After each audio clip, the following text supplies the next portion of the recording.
Longwood in Natchez, Mississippi is one of the most unique properties in the United States. Samuel Sloan, a Philadelphia architect, designed the home in 1859 for cotton planter Haller Nutt. Work was halted in 1861 at the start of the American Civil War, leaving this special structure frozen in time. Nutt died of pneumonia in 1864, leaving the work incomplete. Of the 32 rooms planned for the house, only 9 rooms on the basement floor were completed. Longwood was the last burst of Southern opulence before war brought the cotton barons' dominance to an end. After surviving decades of neglect and near abandonment, Longwood has become one of Natchez's most popular attractions. We work in nasty environments all the time. Our environment is always filled with paint dust, sawdust, dirt, grime. That's why we are so excited to introduce you to this beautiful marbled pathos powered by NeoPX. NeoPX is designed to solve this problem. It's a nature-based air purifier designed specifically to improve air quality.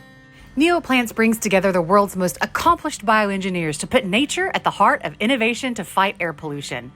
NeoPX is the first bioengineered air purifier designed to capture and recycle harmful indoor air pollutants. This is a new kind of air purifying technology powered by nature and supercharged by science. It's the equivalent of 30 regular houseplants in terms of air purification. The NeoPX is a three-part system, starting with this beautiful lush plant that came to me in the mail. It's gorgeous pot that has a reservoir, and the real star of our story, these power drops. The real magic comes from the power drops. Power drops are the core of NeoPX's value proposition. They're the active component, while the plant is a simple host. The bacteria in their power drops is known to interact reciprocally with plants, which means that the plant and bacteria are able to exchange nutrients and thrive thanks to the beneficial relationship. We all need clean air and we all want clean air, and there's absolutely no better way to clean your indoor environment than by using this gorgeous NeoPX system. So get yours today. Go to neoplants.com/restoration to get one extra pouch of power drops for free when you buy NeoPX. That's one extra month of pure air. Again, that's neoplants.com/restoration. Welcome to Longwood. My name is Jerry, and this is the largest octagonal house in the United States. It is not the only one, but it is the largest. This was the dream home of Haller and Julia Nutt. Haller and Julia were married in 1840. Haller was a wealthy cotton plantation owner. Matter of fact, he will own up to 5 cotton plantations in his lifetime. Haller and Julia were married in 1840, and after 10 years of marriage, Haller decided to surprise his wife by buying the property here, because at that time there was an existing house here before this house was built. It was called Longwood as well. And Haller bought the property in 1850. They lived in the existing house almost 10 years, and after 10 years, he was so wealthy from the cotton plantation, he decided they needed a bigger house. So what did they do? They looked through a book of house plans of an architect from Philadelphia, Pennsylvania, named Samuel Sloan. And as they looked through that book of plans, they saw Plan 49. And Haller said, Julia, that is the house we want. An 8-sided house with an onion dome on top. So they corresponded with Mr. Sloan, and Mr. Sloan came to Natchez. He said, Mr. Nutt, I believe we can build that house here.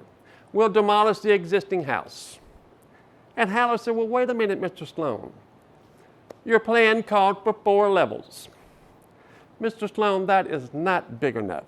Can you make it 6 levels? And Mr. Sloan said, yes, of course we can. That shouldn't be a problem. But Mr. Sloan did not have the confidence in the Natchez carpenters to build such a unique house. So he brought 70+ carpenters and craftsmen from Pennsylvania.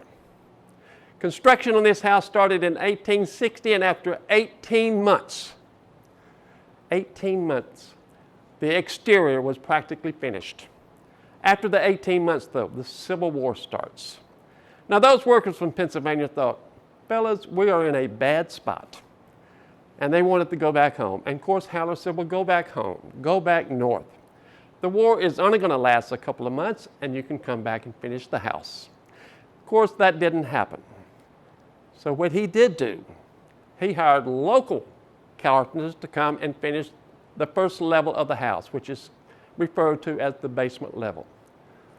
Now, they decided finally to just move into the basement. And they lived in the basement for 3 generations of this family. This house has 6 levels. We're on the 2nd level, and there are 5 more levels from the basement. Now, of course, there was no finishing of this house, and that's where we're located here. This is the principal level. And as you can see, there are a lot of bricks. If this house had been finished, you would not have seen any brick. The interior would have been plastered over. You would not have seen this brick. The exterior would have been stucco over brick. And these bricks, over 750,000 bricks, were made right here on the property. As you can see, this would be the principal level, and this would have been the main entrance to the house. The next level would have been a bedroom level, and then another bedroom level. Then you have a 5th and 6th levels. No rooms at all. The 5th level, a solarium, a lot of sunlight. The 6th level, an observatory. Haller could have gone up there and seen for miles. On that 6th level, there are 16 windows around that cupola. Those windows are 13 feet tall. And the bottom of the dome, there would have been mirrors positioned to bring the light down here and through those skylights into the basement. This would be the main entrance to the house. When the Pilgrimage Garden Club was granted this house in 1970, there were no doors and there were no windows. They put these windows and those doors and those steps out there because there were none here when they took the house over. Those stairs are the original stairs that the workers would have used to go to the next level to do work. And if this house had been finished, those stairs would not be here. There would have been a spiral staircase. Now what you see here are what we call niches in the brick. There's one there, there is one above it. And of course there's one across the room, and there are 4 in the rotunda. And in those niches in the bricks, there would have been marble statues from Italy that never arrived. This room here would be called the reception room.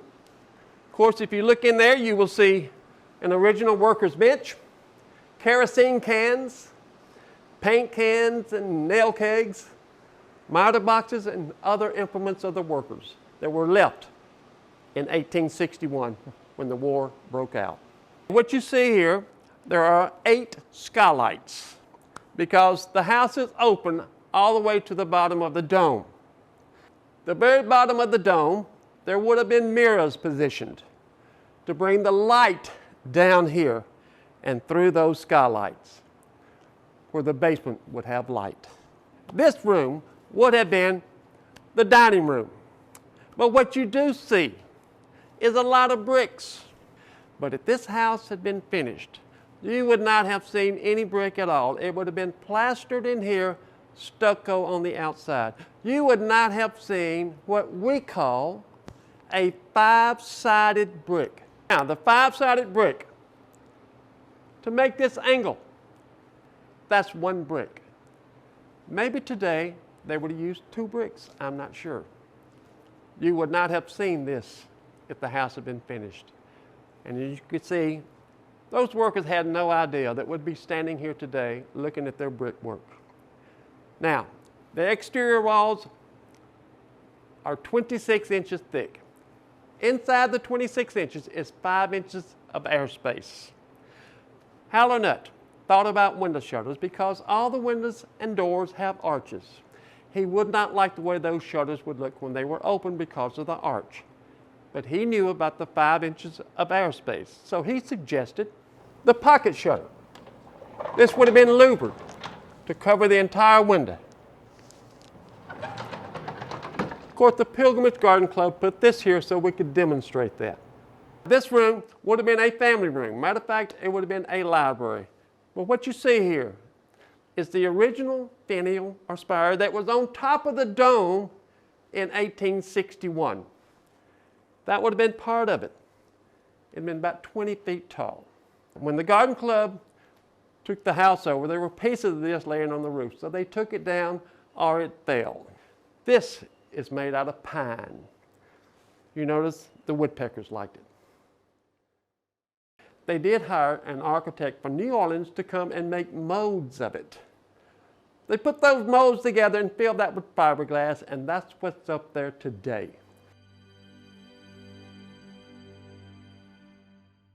We're in the basement of the house. Now, this room would have been, if the house had been finished, a recreational room. There would have been a billiard table, maybe card tables and chessboards. But temporarily, the room had to serve as the parlor, and it still does. This piano, it is a German-made piano made by the Steiff family. It is called a Youth Grand. Julia, the lady of the house, wanted to teach the children how to play piano on it. At that time, this piano cost $800. And this is one of the original pieces of furniture that was here in 1861.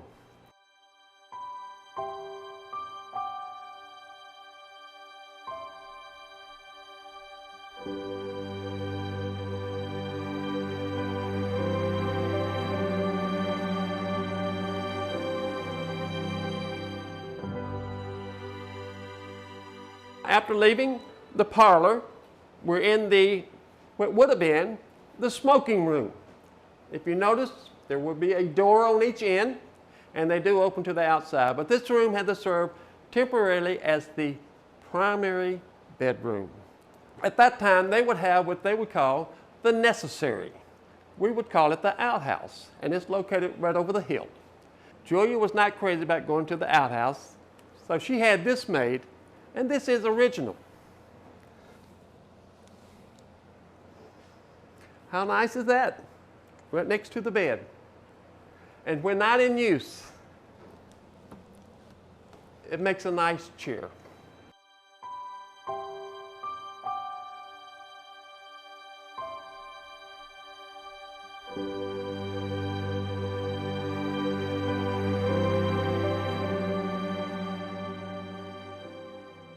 This room would have been Haller Nutt's office, but this room had to serve temporarily as the boys' bedroom, the 4 boys. This is Haller's original desk. And this, in this display, is the original plan book of Samuel Sloan. This is the book that Haller and Julia would look through to find Plan 49. This would be the children's playroom, but this room had to serve temporarily as the girls' bedroom, the 4 girls. Over the fireplace, a portrait of the 2 oldest daughters. On the left is Carrie Ruth, the oldest child. On the right is Mary Ella. Carrie Ruth, being the oldest, ends up marrying, but unfortunately dies shortly after giving childbirth, and that happened quite often in those days. Mary Ella never marries and never has children. She stays here with her mother, Julia. And Julia stayed in this basement another 33 years after Haller Nutt passes away. So of course we call this Julia's house. Now, 1897, Julia dies in this basement at the age of 75. On the nightstand, the 2 youngest daughters. The picture on the left, Julia, named after her mother. That Julia went into the cattle business with a gentleman just south of Natchez at the Forest Plantation. She never marries, never has children. But Lily, the youngest daughter, marries a very wealthy gentleman named James Ward, and they do have children, 5, 2 daughters and 3 sons. Over here on the dresser is a picture of those 3 sons, Haller and Julia's grandsons. And the other picture is the picture of one of those grandsons, his name Merritt Ward.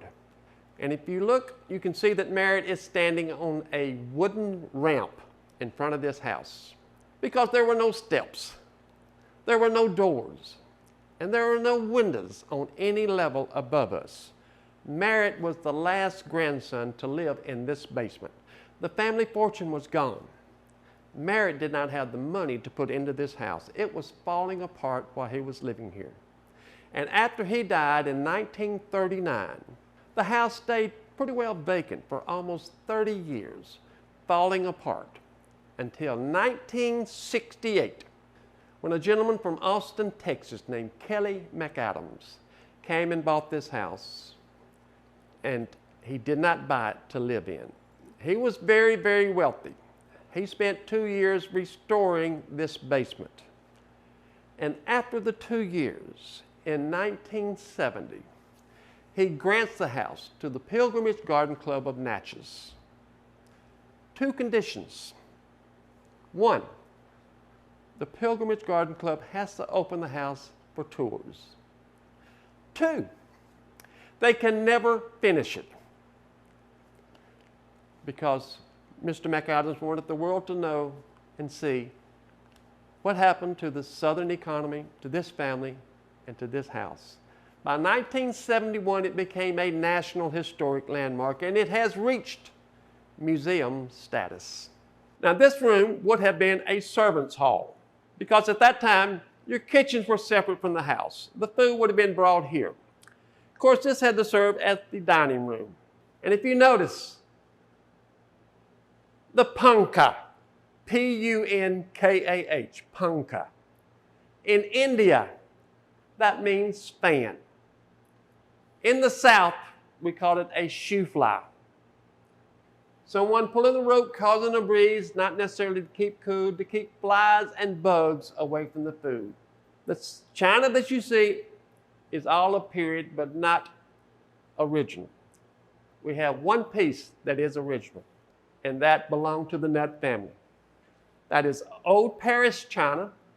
It's been well matched, and the silver that you see in this room is all antique, but not original. Julia would have to sell anything of value to provide for her family.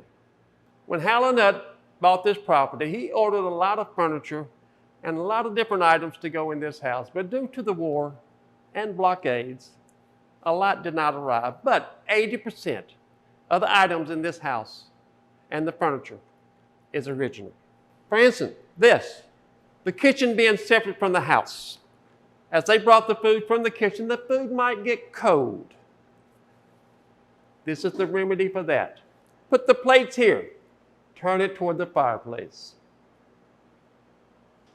Made out of tin. Of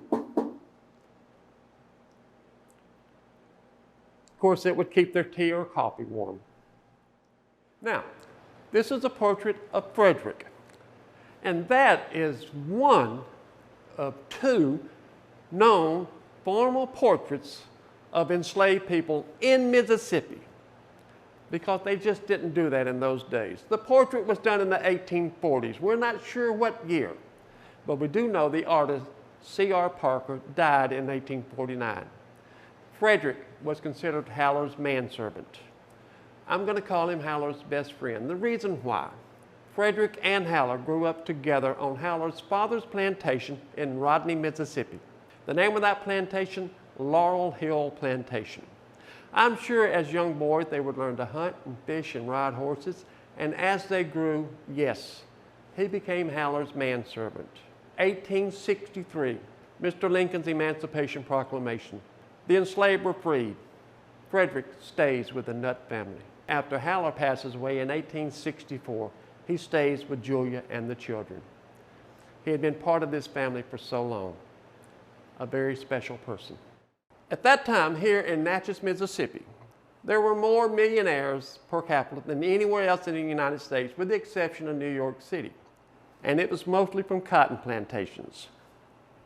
Those plantation owners here in Natchez, most of them, Haller Nutt included, were what we call unionists. They did not agree with secession. They did not support the Confederate Southern cause.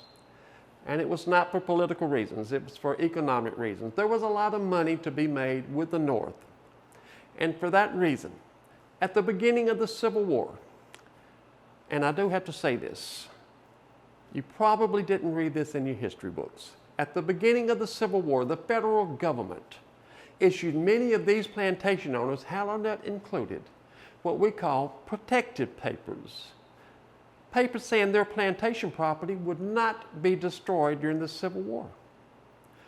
But the plantation owners didn't realize that eventually, and when I say eventually, I mean up to 2 years into the war, they didn't realize that the Confederate troops, the Southern troops, would go to the plantations, and any cotton that was baled and ready to be shipped or sold, they burnt to keep out of Northern hands, because the Northern troops were moving further and further south.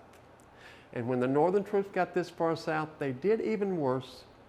They burnt the fields themselves. They burnt buildings, confiscated livestock, took what they could carry from the plantation homes. Those protective papers were useless. They didn't work. By that time, 2 years into the war, the North just wanted the war over. They no longer cared about the plantation property. Haller Nutt was just about penniless. He had lost over 40,000 acres of plantation property, and he did not see the end of the Civil War. In this basement in 1864, he died of pneumonia, 48 years old. Now, Julia has told us in her writings, no, it was not pneumonia. He died of broken heart, a troubled man that worried himself sick. How is he going to regain his fortune? How is he going to provide for his family? And how is he going to finish their dream home? He left Julia in this basement with the 8 children, 4 boys and 4 girls. She would have a hard time as well. She would end up having to sell eggs, milk, vegetables, anything she could to provide for her family. All the plantation owners here were devastated by that war. It was hard times. This is the family cemetery of Longwood, the Nutt family. Of course, Haller and Julia and many of the children are buried here. It's about 200 yards from the house itself. But as you can see, it's in the shade, quite quiet, a nice place to rest. Now this room would have been the breakfast room, but you see, you have crates where things were delivered. And if you notice, it is to Miss Julia Nutt. That would be the daughter that went into the cattle business at the Forest Plantation in Natchez, but it is also from Miss James Ward. That would be Lily, her younger sister. If you notice, Lily had no reason to come back to Longwood. She lived on Park Avenue in New York. And that's really what happened to this mansion. Those that didn't care about the old mansion anymore, the others never had the money to finish the house or stay here. This would have been the drawing room. That is the crate that the piano in the parlor came in. That piano would have been here. This entire level would have been for guests and for entertaining. If you have guests around the house or on the grounds, when they heard the music, it would draw them to this room for socializing, dancing, having a party. Chandelier from the ceilings, huge walnut doors. This is the only room that would have had a fireplace on each end. You have to remember, all this was done in 18 months. Not the finishing of the basement, that took almost another year, 18 months. The 70 workers from Pennsylvania. But Haller Nutt did use a lot of his enslaved labor from his plantations. Haller anticipated another 9 months the house would have been finished. This is a dream never fulfilled because of a war. If you were to come to Natchez and see some of these lovely homes here in Natchez, and I hope you do, we would love for you to visit all the homes, and this home is especially special for me because it's like a snapshot in history, how things stopped and changed so quickly.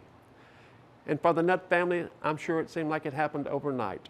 This, to me, is the moment in history when the antebellum era ended in the South. So we welcome y'all to come see this unique and beautiful home in Natchez.